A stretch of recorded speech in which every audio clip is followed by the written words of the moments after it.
दोस्तों, जब कभी हम किसी एग्जाम की प्रिपरेशन स्टार्ट करते हैं तो हमें एक थॉट जरूर परेशान करता है कि इस एग्जामिनेशन में इस बार आखिरकार वैकेंसीज कितनी आ सकती है। और जब बात हो आरबी ग्रेड बी एग्जामिनेशन की तो कहीं ना कोई ये बात जरूर आती है दिमाग में कि ऐसा तो नहीं होगा कि इस बार लास्ट ईयर के कंपैरिजन में वैकेंसीज कम आ जाएगी, या हो सकता है कि ज़्यादा आ जाएगी बेसिकली।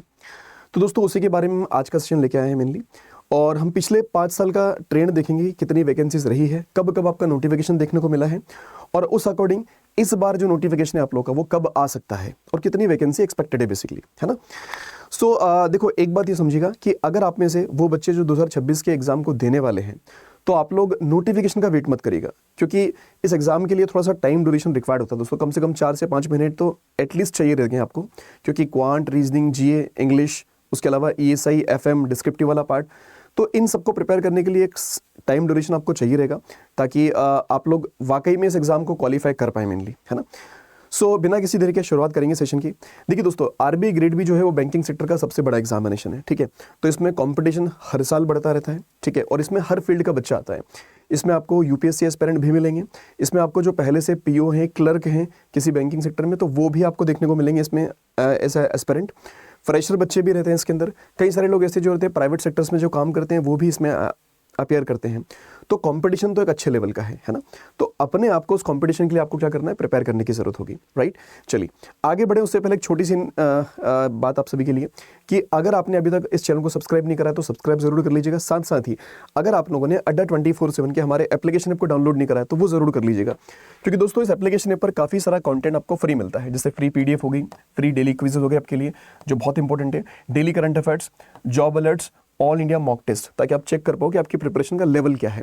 उसके अलावा दोस्तों यूट्यूब का भी सब्सक्राइब जरूर कर लीजिएगा, क्योंकि इसमें आपको डेली फ्री लाइव क्लासेस मिलती हैं, एग्जाम रिलेवेंट कंटेंट मिलता है, स्ट्रेटेजी सेशंस आपके लिए आते रहते हैं, और जो भी नोटिफिकेशंस आएगा उसके रिगार्डिंग भी सेशंस यहाँ पर आपको देखने को मिलते रहेंगे, ठीक है।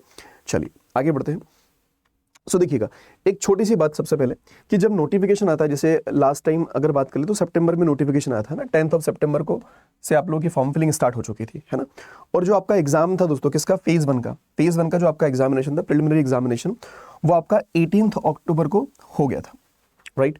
तो आप देख सकते हो कि नोटिफिकेशन का बाद हमें कितना टाइम मिलता है, और इतने टाइम में दोस्तों आरबी ग्रेड बी लेवल के एग्जाम को प्रिपेयर करना मुश्किल है ना। मतलब होना ही नहीं है, ना तो सिलेबस कंप्लीट कर पाओगे, ना आप अपनी स्पीड और एक्यूरेसी पर काम कर पाओगे, ना मॉक टेस्ट पर काम कर पाओगे।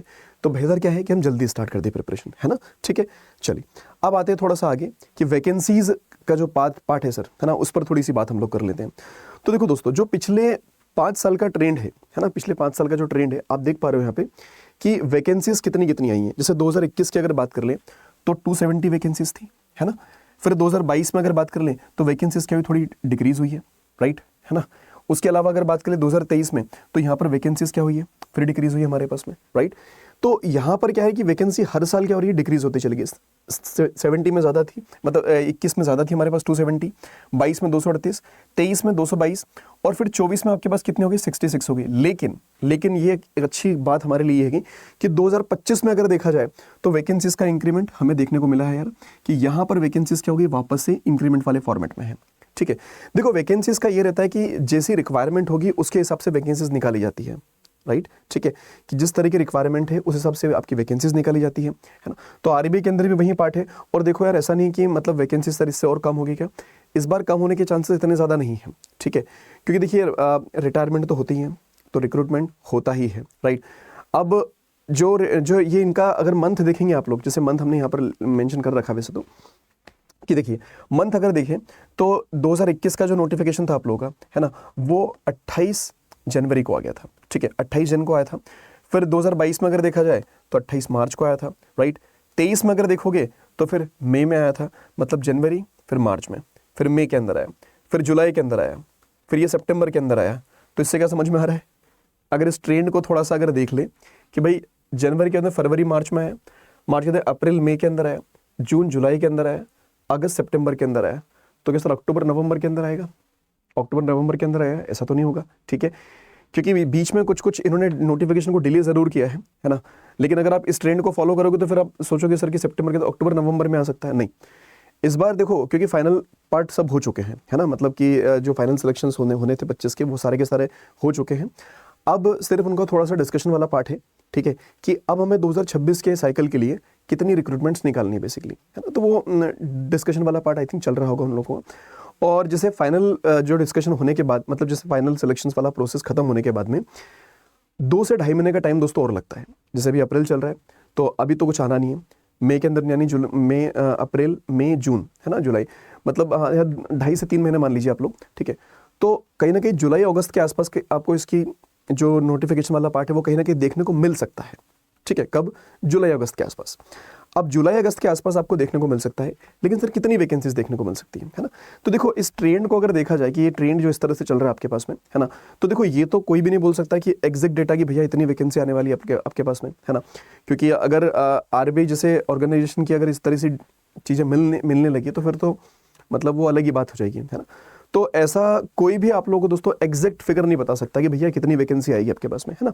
लेकिन थोड़ा सा हम लोग क्या कर सकते हैं कि जैसे जो भी ट्रेंड रहा है उसको देखते हुए अगर अपन बात कर ले तो यहाँ पर 2026 के अंदर दोस्तों इस बार जो एक्सपेक्टेड डेटा है वो कहीं ना कहीं 100 प्लस माइनस के फॉर्मेट में बन सकता है मेनली, ठीक है, ठीक है। मतलब ज़्यादा स्ट्रॉन्ग चांसेस ये कि 100 से ज़्यादा वैकेंसी इस बार रहेगी, कहीं ना कहीं 120 की रेंज में देखने को मिल सकती है इस बार की वैकेंसी। बट फिर भी देखते हैं कि जब डिटेल्ड नोटिफिकेशन आएगा तब हम लोग ये चीज़ें मतलब एग्जैक्टली बोल पाएंगे भैया इतनी वैकेंसीज है, ठीक है।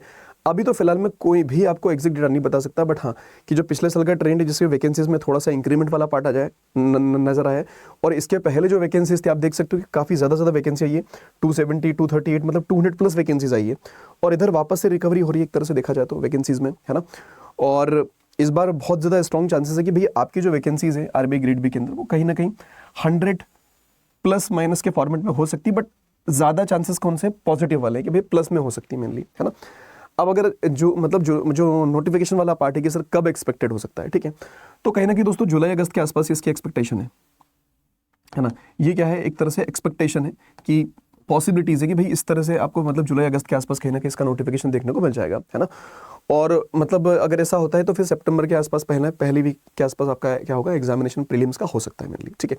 तो अभी हमारे पास एक सफिशिएंट टाइम ड्यूरेशन है जिसके अंदर हमें आपको प्रिपेयर कर लेना चाहिए, है ना। और देखो नोटिफिकेशन तो आता ही है। अब इस बार जैसे लास्ट ईयर अगर बात करें तो नाबार्ड ने भी संभलने का मौका नहीं दिया था बच्चों को, है ना। जो बच्चे पहले से प्रिपेयर कर रहे थे उनके लिए तो बहुत अच्छी बात थी, लेकिन जो सिर्फ सोच रहे थे कि यार नोटिफिकेशन तो आना ही नहीं इस बार, कौन सा नोटिफिकेशन, क्योंकि डिले हुआ था नोटिफिकेशन, लेकिन नोटिफिकेशन आया, एग्जाम हुआ, बच्चों ने एग्जाम भी दिया और बहुत सारे बच्चे क्वालिफाई भी हुए हैं, लेकिन जो रिजल्ट था उन्हीं का निकला है जो पहले से लगे हुए थे, है ना। अब सोचो ना यार, जो बच्चा पहले से लगा हुआ है, पिछले 1 साल से वो प्रिपरेशन कर रहा है, तो उसका लेवल कहाँ पर होगा, और जो बच्चा 2-3 महीने पहले प्रिपरेशन कर रहा है उसका लेवल कहाँ होगा।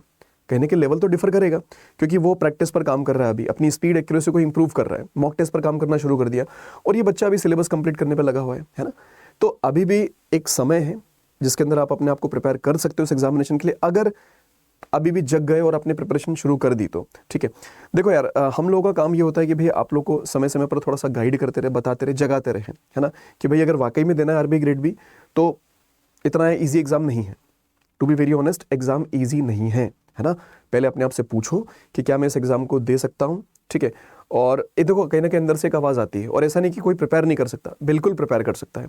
Right sources, right guidance, right strategies और राइट रिसोर्सेज अगर आपके पास रहेंगे, सही डायरेक्शन में चलते रहे, तो आराम से आप लोग क्रैक कर सकते हो। और ऐसा नहीं कि सर ये मतलब जो इस तरह के जो जिनका बैकग्राउंड ज़्यादा स्ट्रॉन्ग रहता है वही बच्चे क्रैक करते हैं क्या, तो ऐसा कुछ नहीं है, ठीक है।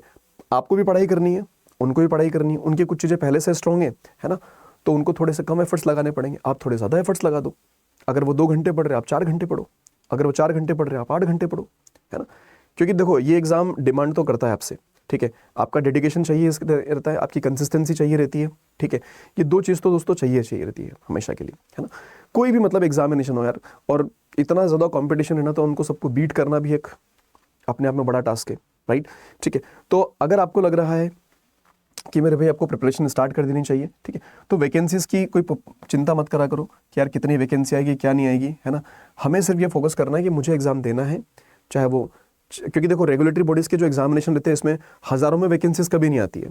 आप सोचो 1000, 2000, 3000 ऐसी कुछ नहीं आती है, क्लियर है। ये थोड़े से अच्छे खासे एग्जामिनेशन से तो इनमें वैकेंसीज कम ही रहती है ना। बस हमें अपने आप को उस कैटेगरी में लेके आना है कि यार मैं भी अपना सिलेक्शन वहाँ पर ले पाऊँ, ठीक है। और उसके लिए शुरुआत से आपको एक ऑफिसर लाइक क्वालिटी जो है डेवलप करना पड़ती है, शुरू करना पड़ता है, उसके ऊपर काम करना पड़ता है आपको स्टार्टिंग से, ठीक है। क्योंकि प्रीलिम्स है, मेंस है, और मेंस के अंदर आपके ऑब्जेक्टिव के साथ साथ डिस्क्रिप्टिव वाला पार्ट भी रहता है, और इंटरव्यू भी जो पार्ट है वो काफ़ी ज़्यादा इंपॉर्टेंट है। तो इनको प्रिपेयर करा जाता है दोस्तों शुरुआत से, है ना। सो अगर आपको प्रिपेयर करना है तो स्टार्ट अर्ली, है ना, बस शुरू करो, क्योंकि समय कभी भी हमारे साइड नहीं होता है, कभी भी हमारे साइड नहीं होता है। समय अपने खिलाफ ही एक तरह से, ठीक है। आप कितना भी रोकोगे उसको वो नहीं रोकेगा, वो अपने आप चलता रहेगा बेसिकली, ठीक है। वो किसी के लिए नहीं रुकता है। जिसको समय के साथ चलना है वो चलते रहे, वो आगे बढ़ जाएगा। जो नहीं चलेगा उसको पीछे रहना, और क्या, ठीक है। क्लियर। तो अगर आप सोच रहे कि मैं कब स्टार्ट करूं, तो दोस्तों सीधी और सिंपल सी बात है, सीधी और सिंपल सी बात है, स्टार्ट नाउ। क्लियर है। अगर आपको आरबीआई के बारे में ज़्यादा कुछ नहीं क्लैरिटी है, आप इसी चैनल पर सर्च करिए, बहुत सारी वीडियोस आपको मिल जाएगी।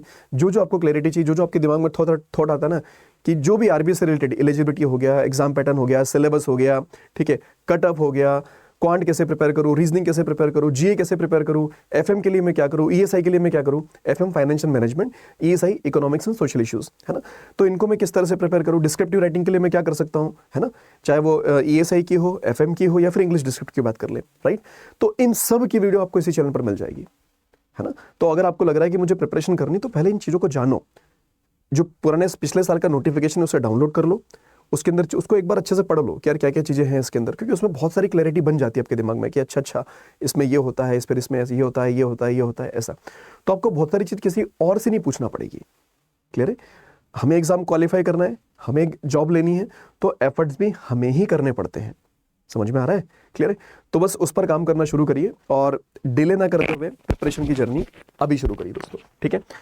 अब सर प्रिपेयर कैसे करें, तो देखो भाई, सबसे पहले तो एक राइट रिसोर्स का सिलेक्शन करिए आप लोग, क्योंकि अभी सेल्फ स्टडी वाला टाइम नहीं है ना। आपको हैंड होल्डिंग चाहिए रहेगी, तो किसी भी राइट रिसोर्स का सिलेक्शन करिए थोड़ी सी एक्सप्लोरेशन के बाद में, और उनके साथ में अपने आप को चलाते चलिए, ठीक है। दोनों में ध्यान रखिएगा कि हमें सेल्फ स्टडी के साथ साथ सपोर्ट स्टडी के साथ साथ मुझे सेल्फ भी करनी है। जैसे मान लीजिए किसी फैकल्टी की, किसी टीचर की आपने 1 घंटे क्लास करी, तो 1 घंटे में खुद से भी पढ़ूंगा, सेल्फ स्टडी करूंगा। क्वांट मैंने 1 घंटे पढ़ा, तो क्वांट की 1 घंटे में प्रैक्टिस करूंगा। रीजनिंग मैंने 1 घंटे पढ़ा, उसकी मैं प्रैक्टिस करूंगा, ठीक है। इंग्लिश पढ़ा, उसकी प्रैक्टिस करनी है मुझे। तो ये टाइम फ्रेम आप बना के चलेगा कि मुझे इतना टाइम देना जरूरी होगा, है ना, ठीक है। क्लियर। और फिर धीरे धीरे जैसे आप चलते रहोगे आगे, जो रिस्पेक्टेड फैकल्टीज होंगे, है ना, वो आपको गाइड करते रहेंगे कि भैया क्या क्या करना है, किस तरह से आपको आगे बढ़ते रहना है ना, और किस तरह से आप मतलब अपने सिलेक्शन के नज़दीक पहुंच सकते हो। तो दोस्तों, अगर आप लोग अड्डा 24/7 के साथ जुड़ना चाहें, तो हमारा एक स्पेशल बैच आ रहा है। इस स्पेशल सेल तो चली रही है फिलहाल में। तो सेल पे क्या मिल रहा है आपको कि यहाँ पर जो डिस्काउंट है वो आपका 80% का डिस्काउंट हो जाएगा। साथ साथ ही आपको 3x वैलिडिटी मिल जाएगी हमारे जितने भी प्रोडक्ट है ना, स्पेशली बैंक महापेक प्लस के ऊपर। तो ये रेफरल कोड आपको यूज़ करना होगा। अगर आप लोग इनरोल करना चाहें हमारे न्यू आरबीआई ग्रेड बी के बैच के अंदर, जो कि इग्नाइट बैच है, ये आपका 17 अप्रैल से स्टार्ट हो जाएगा।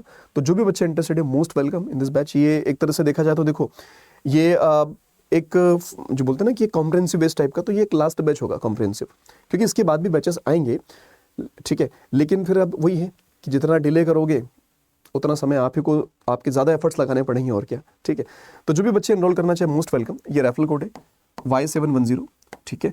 सारी की सारी अलग अलग सब्जेक्ट्स के अलग अलग रिस्पेक्टेड फैकल्टीज है, सारी फैकल्टीज यहाँ पर एक्सपीरियंसड है ना। आप सभी की क्लासेस देख सकते हैं यूट्यूब के ऊपर, है ना, और किसका किस तरह का पढ़ाने का तरीका है वो आप देखिए, और उसके बाद आप इस बैच में एनरोल कर सकते हैं। एनरोल कैसे करना है, लेट मी शो यू।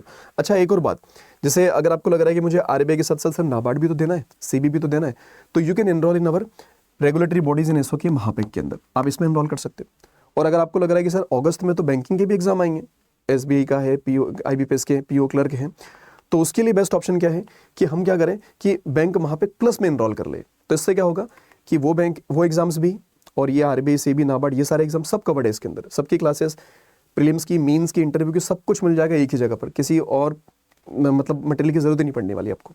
अच्छा, एनरोल किस तरह से करना है, so let me show you. First of all दोस्तों, आप विजिट करें अपने अड्डा 24/7 की वेबसाइट पर, फर्स्ट लिंक पर क्लिक करिए, है ना। ऑल कोर्सेज में जाइए, लेफ्ट हैंड साइड को स्क्रॉल डाउन कीजिए, रेगुलेटरी बॉडीज इन एसओ आएगा। यहाँ पे जाने के बाद आपको देखना है कि आरबीआई ग्रेड बी कहाँ गया, ये रहा आरबीआई ग्रेड बी, है ना। आरबीआई ग्रेड बी में दोस्तों ये है इग्नाइट बैच, आप इसमें एनरोल कर लीजिए। अगर सिर्फ आरबीआई की प्रिपरेशन करनी है तो आपने इस पर क्लिक किया इस तरह से, देन आपको लगाना है बाय नाउ, और यहाँ एक कूपन कोड आएगा ऊपर, है ना, इंटर कूपन कोड। तो उस कूपन कोड के प्लेस पे you need to enter Y7 710 discount तो चाहिए रहेगा, तो Y710 अप्लाई कर देना है इसको इस तरह से। तो आप देखेंगे काफ़ी कम प्राइसिंग के साथ ही आपको मिल जाएगा, ठीक है। लेकिन अगर आपको लग रहा है कि सर इसकी प्राइसिंग ज़्यादा है, तो आपके लिए थोड़ा सा और ऑफर है अभी फिलहाल में, क्योंकि कम प्राइसिंग में आपको ज़्यादा क्लासेस मिल जाएगी, ज़्यादा एग्जाम्स कवर्ड हो जाएंगे आप लोगों के। वो बेस्ट ऑप्शन क्या है दोस्तों? वो बेस्ट ऑप्शन हमारा है बैंक महापेक प्लस। जैसे आप रेगुलेटरी बॉडीज पर गए, आपने आरबीआई वाले पार्ट पर गए, तो यहीं दिख जाएगा आपको कि बैंक महापेक प्लस और रेगुलेटरी बॉडीज इन एसओ का महापेक। तो इसके अंदर तो जितने भी रेगुलेटरी बॉडीज के एग्जाम है, एसओ के एग्जाम है, वो कवर्ड है। इसके अंदर सब कुछ कवर्ड है, इसके अंदर सब कुछ कवर्ड है, बैंकिंग और रेगुलेटरी बॉडीज और इंश्योरेंस सेक्टर का, ठीक है। इसमें भी सेम कहानी है, बाय नाउ पर जाना है आप लोगों को। यहाँ पर कूपन कोड एंटर करेंगे आप लोग, क्योंकि अभी डिस्काउंट चल रहे हैं, Y710, ठीक है, अप्लाई कर दीजिएगा। आप देखोगे ये काफ़ी कम प्राइसिंग के साथ आपको मिल जाएगा।